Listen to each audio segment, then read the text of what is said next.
Good afternoon, everyone. My name is Anil Kumar. Work as a lecturer in Department of Mechanical Engineering, IIMT College of Polytechnic, Greater Noida. Now, I will discuss on refrigeration and air conditioning. तो सबसे पहले हम refrigeration के बारे में समझेंगे. Refrigeration is the process of removal of unwanted heat, a selected substance or space, and its transfer to another object, substance or space. Means refrigeration एक process होता है जिसके थ्रू हम किसी भी सब्सटेंस और या स्पेस से हीट को रिमूव करते हैं किसी अदर ऑब्जेक्ट के through. Now refrigeration deal with cooling and freezing. मतलब हम रेफ्रिजरेशन में ओनली कूलिंग और फ्रीजिंग की प्रक्रिया को करते हैं. Now air conditioning. Air conditioning के अंदर हम air conditioning is the process of use to create and maintain certain temperature, relative humidity, and air purity conditions indoor space. This process is typically applied to maintain a level of personal comfort. जैसा कि हम सभी अपने घर में AC use करते हैं, तो मेनली जो एसी का काम होता है, एक तो कूलिंग का काम होता है, दूसरा उसका डीह्यूमिडिफाइंग का काम करता है. मतलब जो हमारे एक रूम के अंदर जो ह्यूमिडिटी होती है उसको मेंटेन करके रखता है ताकि हमें एक कंफर्टेबल लगे. हमें तब हम रूम के अंदर रह रहे हैं तो एक हमें कंफर्टेबल फील हो. The air conditioner and refrigerator both work on the principle of heat sink. जो हमारे घर में एसी होते हैं और रेफ्रिजरेटर लगे होते हैं, दोनों ही हमारे हीट सिंक पर काम करते हैं. मतलब जो हमारे रूम के अंदर हीट है और फ्रिज के अंदर जो हमारे सपोज करो मिल्क रखा हुआ है, सब्जियां रखी हुई हैं, फल रखे हुए हैं, उनसे भी वो हीट को एब्जॉर्ब करता है और रूम के अंदर जो हीट होती है उसको भी एब्जॉर्ब करता है. इसलिए जो हमारा एयर कंडीशनर होता है, रेफ्रिजरेटर होता है, दोनों किस पर वर्क करते हैं? हीट सिंक पर काम करते हैं. Both the device function to cool the temperature of close space. मतलब हमारा जो रेफ्रिजरेटर है और हमारा एसी है, एयर कंडीशनर, दोनों ही जो हमारा क्लोज स्पेस होता है उसको ठंडा करते हैं. नाउ हम डिस्कस करेंगे. अब एक साइकिल है, सिस्टम है हमारा वेपर कंप्रेशन सिस्टम. तो हम इसको वेपर कंप्रेशन सिस्टम क्यों बोल रहे हैं? क्योंकि हम यहाँ पर जो वेपर है एज ए रेफ्रिजरेंट की तरह यूज कर रहे हैं. तो जो हमारे रेफ्रिजरेंट होते हैं जनरली हीट एब्जॉर्बिंग सब्सटेंस होते हैं और हमारी जो रेफ्रिजरेशन जो पावर होती है उसको बढ़ा देते हैं. मीन्स उसको और कूलिंग प्रोवाइड कराएंगे उस सिस्टम को. तो ये vapour compression refrigeration system is an improved type of air refrigeration system in which a suitable working substance come as refrigerant is used it. So the refrigerants usually used for this purpose are ammonia, carbon dioxide and sulfur dioxide. देखो basically vapour compression system में हम जो refrigerant use करते हैं तो ammonia use करते हैं, carbon dioxide use करते हैं और सल्फर डाइऑक्साइड यूज करते हैं. बेसिकली यदि हम देखें जो हमारे जितने भी आइस प्लांट होते हैं जहाँ पर बर्फ खाने होते हैं वहाँ पे हम जनरली अमोनिया गैस यूज करते हैं, NH3. बेसिकली ये होता क्या है, जो हमारा रेफ्रिजरेशन इफेक्ट होता है उसको बढ़ा देता है. मतलब मोर कूलिंग क्रिएट करता है. किसके थ्रू? रेफ्रिजरेंट के थ्रू. तो रेफ्रिजरेंट हम जनरली अमोनिया यूज कर रहे हैं. जितने भी हमारे आइस प्लांट होते हैं हम वहाँ पर अमोनिया का यूज करते हैं. And the refrigerant use does not leave the system but is circulate throughout the alternately conditioning and evaporating. Basically जो हमारा रेफ्रिजरेंट होता है वो पूरे सिस्टम में सर्कुलेट करता है। System suppose compressor compressor to तुम्हारा condenser condenser to expansion valve to तुम्हारा एवोपरेटर, देन अगेन वो वापस तुम्हारा कंप्रेशन में आ जाता है। तो in evaporating the refrigerant absorb its latent heat from the brine या salt water which is used for circulating it around the cold chamber. While conditioning, it gives out its latent heat to the circulating water of the cooler. Means दोनों में जो difference है, एक के अंदर जो हमारी लेटेंट हीट है वो एब्जॉर्ब होती है, मीन्स कंडेंसिंग के थ्रू जो हमारा प्रोसेस होता है कंडीशनिंग, उसमें हमारी लेटेंट हीट जो होती है वो एब्जॉर्ब होती है, बट इन एवोपरेटिंग के दौरान एवोपरेशन के दौरान जो हमारी लेटेंट हीट होती है वो रिलीज होती है to surrounding. Now vapour compression refrigeration system generally ये हमारी एक पूरी साइकिल है जो पूरा प्रोसेस कंप्लीट करती है। सबसे पहले इसमें 4 मेजर जो पार्ट्स हैं, कंप्रेशर लगा हुआ है, फिर हमारा यहाँ पर कंडेंसर लगा हुआ है, कंडेंसर के बाद हमारा एक्सपेंशन वॉल्व लगा हुआ है, एक्सपेंशन वॉल्व के बाद हमारा एवोपरेटर लगा हुआ है, और कुछ हमारी माउंटिंग एसेसरीज भी हैं जैसे प्रेशर गेज लगा हुआ है इसमें। तो ये सभी जो है मेन पार्ट्स हैं इस वेपर कंप्रेशन रेफ्रिजरेशन सिस्टम के। तो नाउ हम स्टार्ट करते हैं कंप्रेशर से। जो हमारा फ्लूड है, जो लो प्रेशर फ्लूड वापस जब हमारा रिटर्न आता है कंप्रेशर में, तो कंप्रेशर उसके प्रेशर और टेम्परेचर को बढ़ा देता है। होता क्या है, जब उसको कंप्रेस करता है तो ऑटोमेटिकली उसका जो प्रेशर होता है और टेम्परेचर होता है वो इंक्रीज हो जाता है। इंक्रीज होगा, इंक्रीज होने के बाद होता क्या है, वो ही हमारा जो फ्लूड है पासिंग थ्रू द कंडेंसर। अब यहाँ पर जो हाई प्रेशर और हाई टेम्परेचर जो वेपर है हमारी, वो पासिंग थ्रू द कंडेंसर। अब यहाँ पर जो कंडेंसर है इसका जो मेन काम होता है जनरली वो कंडेंस करता है। कंडेंस किसे करेगा, जो हमारी वेपर आ रही है उसको कंडेंस करके लिक्विड में चेंज करेगा। क्या लिक्विड में जो मेन जो कंडेंसर का फंक्शन होता है वो जनरली एक जो वेपर आती है उसको लिक्विड में कन्वर्ट कर देता है, मतलब बाहर सराउंडिंग से उसकी हीट को क्या कर लेता है, एब्जॉर्ब करता है। एब्जॉर्ब करने के बाद होता क्या है, वही हमारी वेपर लिक्विड में कन्वर्ट हो जाती है। बट इसी दौरान जो हमारी हाई प्रेशर और हाई टेम्परेचर जो वेपर है then passing through the expansion valve. अब एक्सपेंशन वॉल्व का जो है यहाँ पर जनरली 2 काम होते हैं। एक तो आपका जो हमारा वेपर है उसकी अमाउंट को रेगुलेट करता है, अमाउंट को रेगुलेट करेगा, कितनी अमाउंट हमें एवोपरेटर में भेजनी है और कितनी नहीं। दूसरा इसका काम होता है जो हमारा हाई प्रेशर होता है, हाई टेम्परेचर होता है, उसको क्या कर देता है, लो प्रेशर और लो टेम्परेचर में कन्वर्ट कर देता है। एक्सपेंशन वॉल्व के दौरान फिर अगेन जो हमारा लो प्रेशर और लो टेम्परेचर जो हमारा वेपर रेफ्रिजरेंट है वो passing through the evaporator. Evaporator में जनरली होता क्या है, जो हमारी जो लिक्विड आ रहा है, हमारी जो लिक्विड वेपर आ रही है वो जनरली हमारी गैसियस फॉर्म में कन्वर्ट हो जाती है। किसके अंदर, एवोपरेटर के अंदर।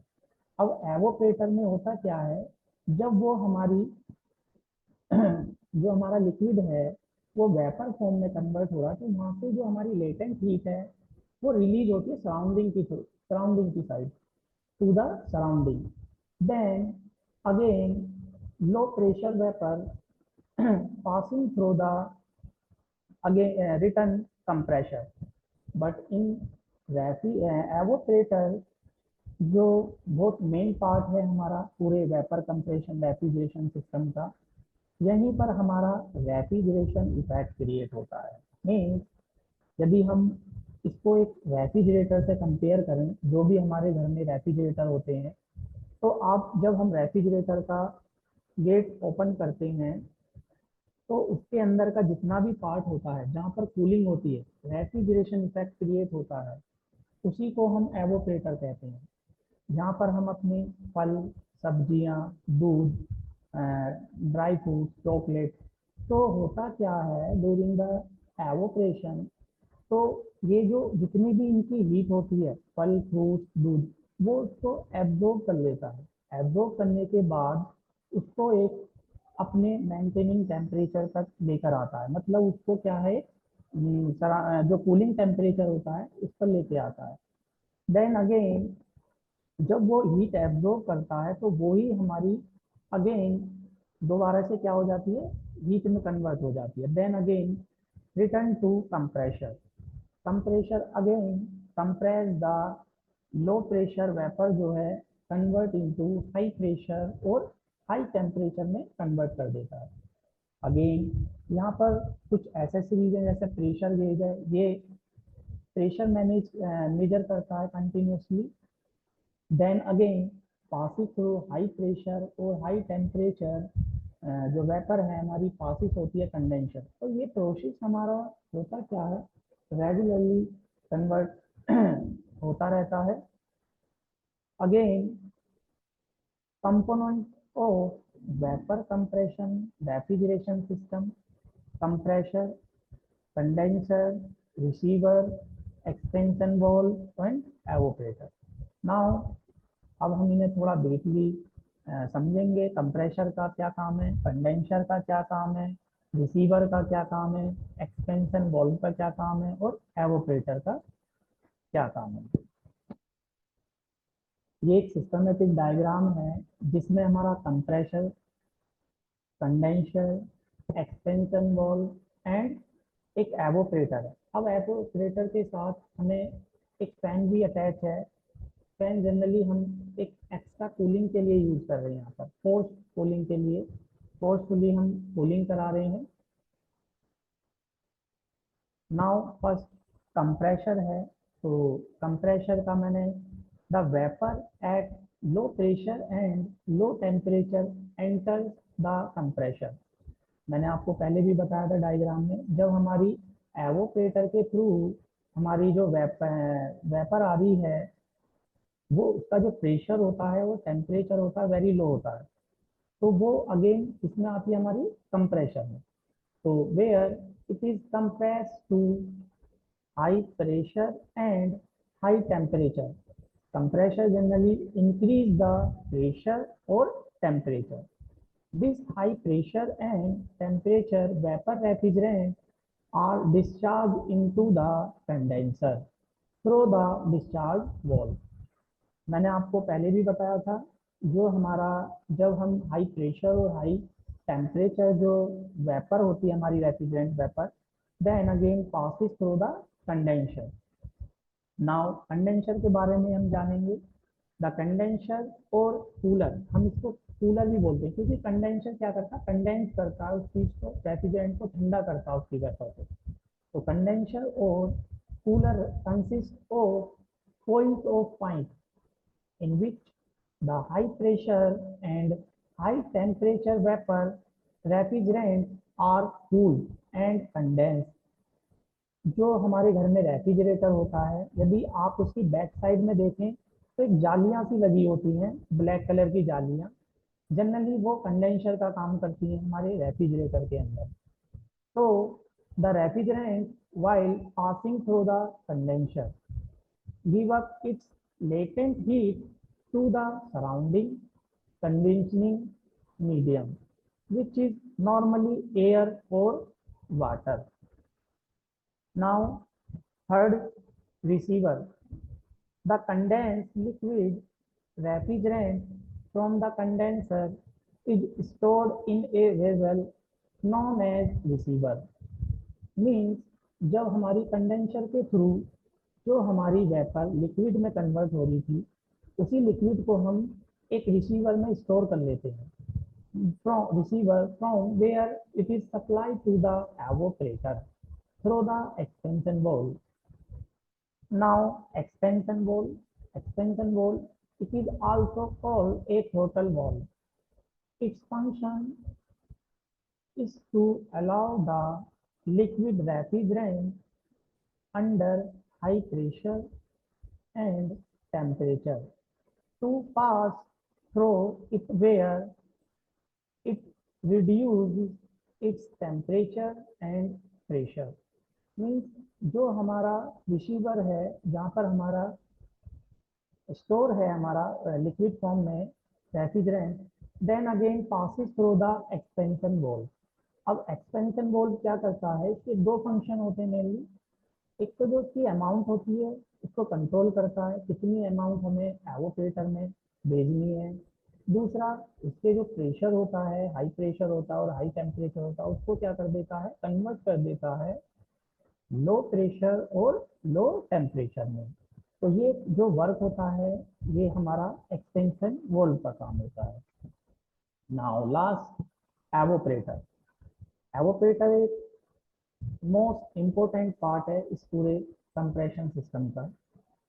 It also consist of coils of pipe in which liquid vapor refrigerant at low pressure and temperature is evaporated and converted into vapor refrigerant at low pressure and low temperature।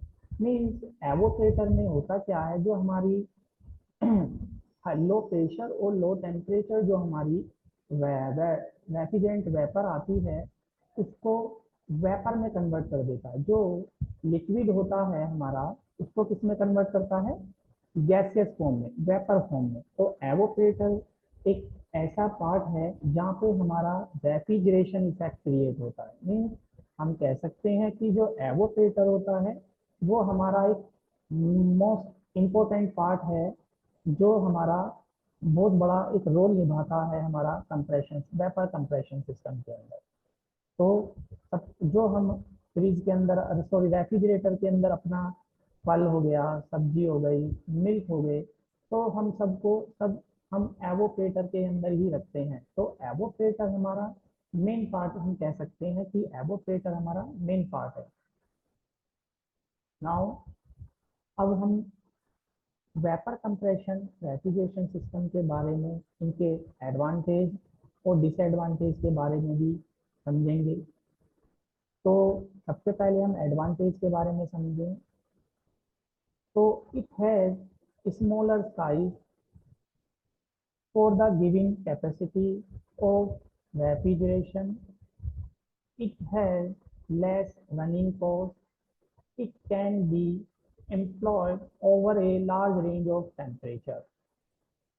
Again disadvantage के बारे में यदि हम समझें तो initial cost is high, the prevention of leakage of the refrigerant is the major problem in vapour compression system. अब यदि हम किसी चीज़ का आविष्कार करते हैं तो उस आविष्कार से हमारे कुछ लाभ भी होगा, उस चीज़ का कुछ नुकसान भी होगा। आज हम अपनी जो दैनिक हमारी दिनचर्या है, आप देख रहे हैं डे बाय डे हमारी जो अर्थ का टेम्परेचर है वो इंक्रीज होता जा रहा है ड्यू टू ग्लोबल वार्मिंग। एक बहुत बड़ा आज के जो प्रॉब्लम बनती जा रही है हमारी अर्थ के ऊपर, इसके जो मेन कारण है हम यही है, हमारे जो रेफ्रिजरेटर यूज़ करते हैं, CFC, बहुत सारी हार्मफुल गैसेस हैं जो हमारी धीरे धीरे सराउंडिंग में टेम्परेचर को बढ़ा रही हैं।